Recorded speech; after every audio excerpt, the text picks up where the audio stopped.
is Billy Prewitt, and in this lesson, we're going to be talking about the spiritual gift, the word of wisdom.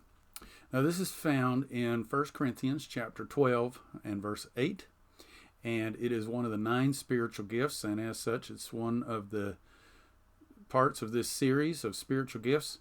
And now these gifts all have the commonality that they are supernatural.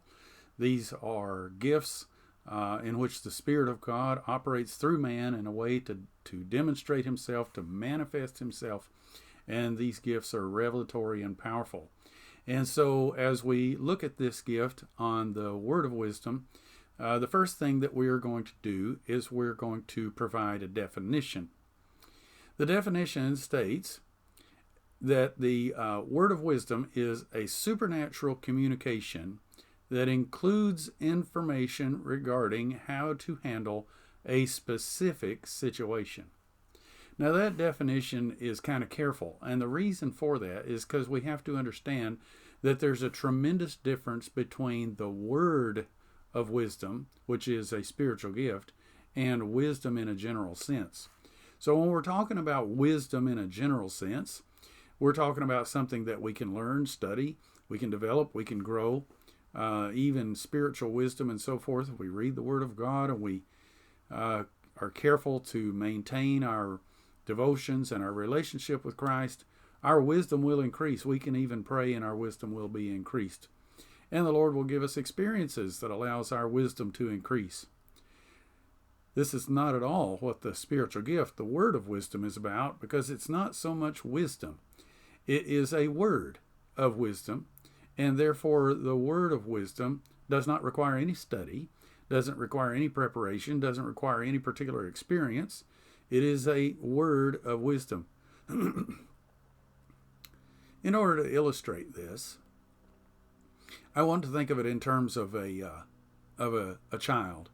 So, for instance, I've used this illustration before. Let's say you have an old man and he's sitting at the base of a construction project.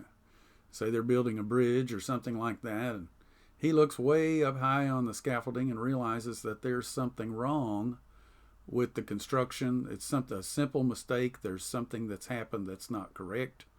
A bolt's been left out or something, but he notices it from way down, but he's an old man and he can't climb the scaffolding to tell anybody anything. But he has an 8-year-old next to him, and he tells this 8-year-old to say, "Hey, young fellow, go up there and tell that guy that he left the bolt out and go run quick." So that little fellow has received a word of wisdom. Now, he doesn't know a thing about building a bridge or anything about the construction at all, but he can climb the scaffold. So he goes out and he climbs up and says, "Hey, you missed a bolt there." The guy says, "How do you know that?" "Well, the man down there told me that you missed a bolt." Well, that's exactly the way the word of wisdom works. It doesn't have to have a tremendously brilliant presenter, but it just simply has to have somebody that can climb the scaffold. And so the way that works is that with the word of wisdom can be given, it can be even given to a child, even an 8-year-old.